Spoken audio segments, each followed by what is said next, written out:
வணக்கம். ஆகாஷ்வாணி புதுச்சேரி மாநில செய்திகள் வாசிப்பவர் நாராயணசாமி.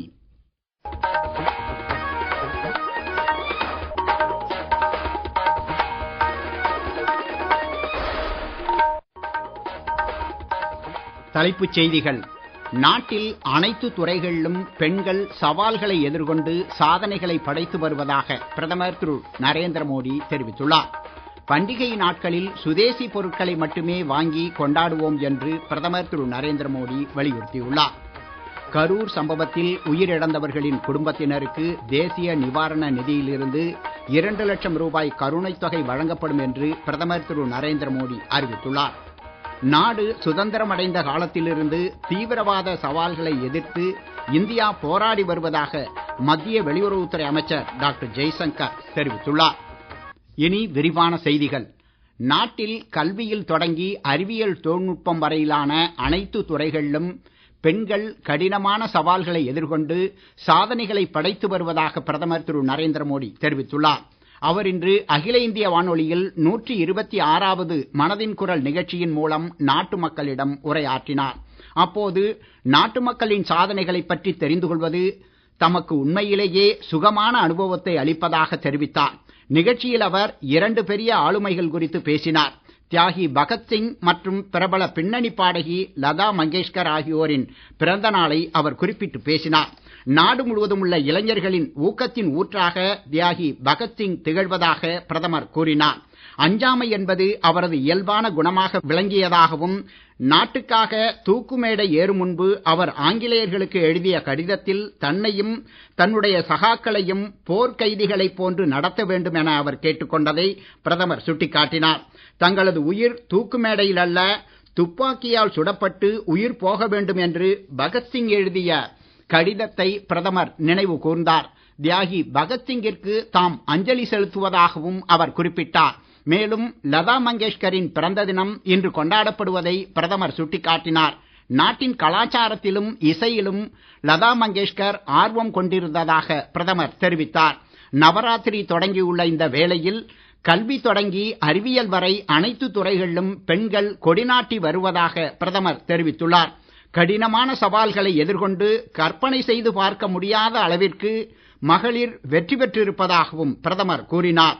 இந்திய கடற்படையின் 2 சாகசமிக்க அதிகாரிகள் சாகர் பரிக்கிரமாவின் மூலம் இந்த சாதனை படைத்துள்ளதாக பிரதமர் பாராட்டு தெரிவித்தார்.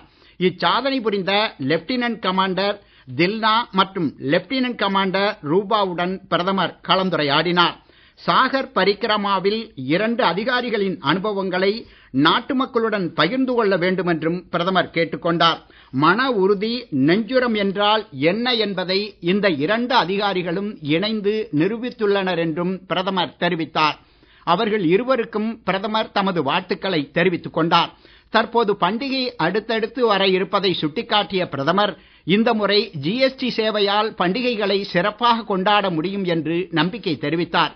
பண்டிகை நாட்களில் சுதேசி பொருட்களை மட்டுமே வாங்கி கொண்டாடுவோம் என்று நாம் மனதில் உறுதி கொள்ள வேண்டும் என்றும் பிரதமர் கேட்டுக்கொண்டார். நம் நாட்டில் பண்டிகைகள் எப்போதும் நிறைந்திருக்கும் என்றாலும் தீபாவளி விழா ஒரு மகா விழாவாக கருதப்படுகிறது என்றும் பிரதமர் தெரிவித்தார். நாடு தற்சார்புடையதாக மாற வேண்டுமென்றால் அதற்கான சுதேசி பாதையை நாம் முன்னெடுத்து செல்ல வேண்டும் என்றும் பிரதமர் கேட்டுக்கொண்டார். வரும் அக்டோபர் 2ஆம் தேதி காந்தி ஜெயந்தி கொண்டாடப்பட உள்ளதால் இந்நாளில் ஏதாவது ஒரு காதி பொருளை வாங்க வேண்டும் என்றும் பிரதமர் நாட்டு மக்களை கேட்டுக்கொண்டார். நிகழ்ச்சியில் தமிழகத்தைச் சேர்ந்த அசோக் ஜெகதீசன், பிரேம் செல்வராஜ் ஆகியோர் தங்களது கார்ப்பரேட் வேலைகளை விட்டுவிட்டு புல் மற்றும் வாழை நார்களால் யோகா பாய் தயாரித்து விற்பனை செய்து வருவதை பிரதமர் சுட்டிக்காட்டினார். அவர்களுக்கு பிரதமர் பாராட்டும் தெரிவித்தார். சத்பூஜை குறித்து பேசிய பிரதமர், இது ஒரு புனிதமான நாள் என்றும், இது தீபாவளிக்கு பிறகு வருவதாகவும், இது சூரிய பகவானுக்கு அர்ப்பணிக்கப்பட்ட நாள் என்றும் குறிப்பிட்டார். மேலும் இது நாட்டின் பல்வேறு பகுதிகளில் மட்டும் கொண்டாடப்படுவதில்லை, இது ஒரு உலகளாவிய பண்டிகையாக மாறி வருவதாக அவர் தெரிவித்தார். மேலும் இந்த சத் பண்டிகையை யுனெஸ்கோ அமைப்பின் கலாச்சார பண்டிகையில் சேர்க்கும் முயற்சியில் மத்திய அரசு ஈடுபட்டு வருவதாகவும் பிரதமர் தெரிவித்தார். நீங்கள் கேட்டுக்கொண்டிருப்பது மாநில செய்திகள். நேயர்கள் ஆகாஷ்வாணி செய்திகளை உடனுக்குடன் தெரிந்து கொள்ள எமது புதுச்சேரி மண்டல செய்திப் பிரிவின் சமூக ஊடகங்களான @AIR_News_புதுவை என்ற எக்ஸ் பக்கத்தையும், all India radio news Puducherry என்ற Facebook பக்கத்தையும், @RNU புதுச்சேரி என்ற யூடியூப் சேனலையும் அணுகலாம்.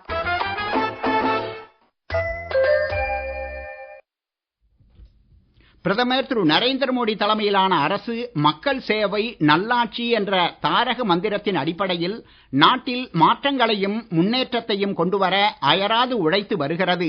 அரசின் பல்வேறு முயற்சிகளால் ஜன்தன் யோஜனா திட்டம் குறித்து இன்று சேவை திருவிழா என்னும் இந்த சிறப்பு தொடரில் காண்போம். நாட்டில் உள்ள அனைவருக்கும் வங்கி சேவை மற்றும் நிதியுதவி கிடைக்க வேண்டும் என்பதற்காக மத்திய அரசு கொண்டு வந்த பிரதான் மந்திரி ஜன்தன் யோஜனா திட்டம் இன்று ஒரு புதிய மைல்கல்லை எட்டியுள்ளது. இத்திட்டத்தின் மூலம் 56 கோடிக்கும் அதிகமான வங்கிக் கணக்குகள் தொடங்கப்பட்டு மத்திய அரசின் பல்வேறு திட்டங்களை ஏழை மற்றும் நடுத்தர மக்களுக்கு அரசு அளித்து வருகிறது. ஜன்தன் யோஜனா திட்டம் குறிப்பாக பெண்கள் மற்றும் இளைஞர்கள், ஒதுக்கப்பட்ட சமூகத்தினருக்கு நிதி சார்ந்த நன்மை வழங்குவதில் முக்கிய பங்கு வகிக்கிறது. இதுகுறித்து பிரதமர் திரு நரேந்திர मोदी பேசுகையில், जनधन अकाउंट जब खोले गए ना, वो सिर्फ बैंक का अकाउंट था ऐसा नहीं है, उसे एक स्वाभिमान मिला था कि बैंक के दरवाजे मेरे लिए भी खुलते हैं, मैं भी बैंक के दरवाजे में जाकर के टेबल पे हाथ रख करके बात कर सकता हूं. ये विश्वास हमने जगाया है. பிரதமரின் ஜன்தன் யோஜனா திட்டம் நிதி, கல்வி அறிவு மற்றும் கடன் காப்பீடு, ஓய்வூதிய வசதிகளை பெற உதவி செய்கிறது. மேலும் இது நகர்ப்புற மற்றும் கிராமப்புற பகுதிகளை உள்ளடக்கியதாகும். இத்திட்டத்தில் பூஜ்ய இருப்பில் கணக்கு திறக்கப்பட்டு பயனாளிகளுக்கு ஒரு உள்நாட்டு டெபிட் கார்டு வழங்கப்படும். ஜன்தன் யோஜனா திட்டத்தில் 66.6% பெண்கள் வங்கிக் கணக்குகளை வைத்துள்ளதாகவும் 35.37 கோடி ஜன்தன் வங்கிக் கணக்குகள் கிராமப்புற மற்றும் அரை நகர்ப்புறங்களில் உள்ளதாகவும் நிதி அமைச்சகத்தின் அறிக்கை தெரிவித்துள்ளது. இதன் மூலம் டிஜிட்டல் பொருளாதாரத்தை மேம்படுத்துவதற்கான ஒரு ஊக்கியாகவும் அரசு செயல்பட்டு வருகிறது. தமிழகத்தின் கரூரில் நேற்று நடைபெற்ற தமிழக வெற்றிக் கழகத்தின் அரசியல் பேரணியில் ஏற்பட்ட கூட்ட நெரிசலில் உயிரிழந்தவர்களின் எண்ணிக்கை 39ஆக அதிகரித்துள்ளது. மருத்துவக் கல்வி இயக்குநரின் தகவலின்படி 81 பேர் சிகிச்சையில் உள்ளதாகவும் மேலும் 2 பேர் ஆபத்தான நிலையில் இருப்பதாகவும் தெரிவிக்கப்பட்டுள்ளது. கரூரில் நடந்த துரதிர்ஷ்டவசமான சம்பவத்தில் உயிரிழந்தவர்களுக்கு குடியரசுத் தலைவர், குடியரசு துணைத் தலைவர், பிரதமர் உள்ளிட்டோர் இரங்கல் தெரிவித்துள்ளனர். உயிரிழந்தவர்களின் குடும்பத்தினருக்கு பிரதமரின் தேசிய நிவாரண நிதியிலிருந்து 2 லட்சம் ரூபாய் கருணைத் தொகை வழங்கப்படும் என்றும், காயமடைந்தவர்களுக்கு 50,000 ரூபாய் நிவாரணத் தொகை வழங்கப்படும் என்றும் பிரதமர் திரு நரேந்திர மோடி அறிவித்துள்ளார். முன்னதாக இன்று மருத்துவமனைக்கு வருகை தந்த தமிழக முதலமைச்சர் திரு மு.க. ஸ்டாலின் காயமடைந்தவர்களை சந்தித்து ஆறுதல் கூறினார்.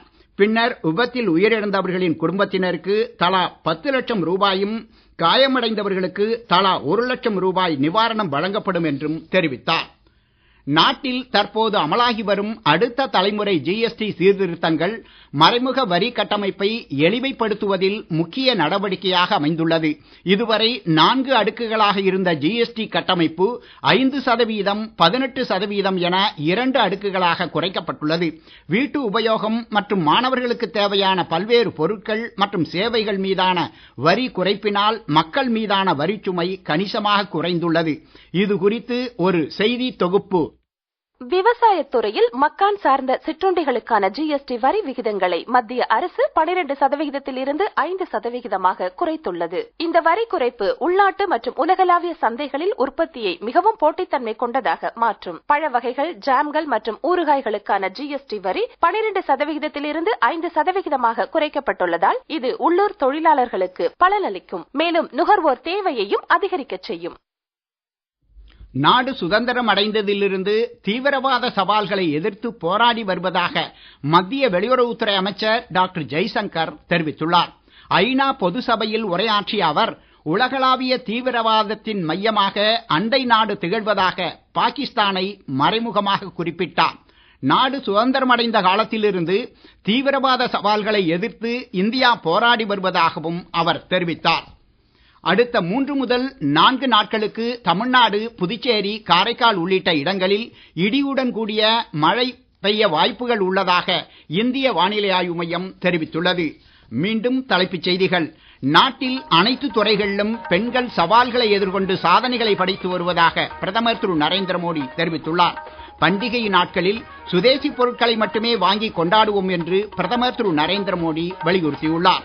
கரூர் சம்பவத்தில் உயிரிழந்தவர்களின் குடும்பத்தினருக்கு தேசிய நிவாரண நிதியிலிருந்து 2 லட்சம் ரூபாய் கருணைத் தொகை வழங்கப்படும் என்று பிரதமர் திரு நரேந்திர மோடி அறிவித்துள்ளார். நாடு சுதந்திரமடைந்த காலத்திலிருந்து தீவிரவாத சவால்களை எதிர்த்து இந்தியா போராடி வருவதாக மத்திய வெளியுறவுத்துறை அமைச்சர் டாக்டர் ஜெய்சங்கர் தெரிவித்துள்ளார். இத்துடன் இந்த செய்தி அறிக்கை நிறைவு பெறுகிறது. வணக்கம்.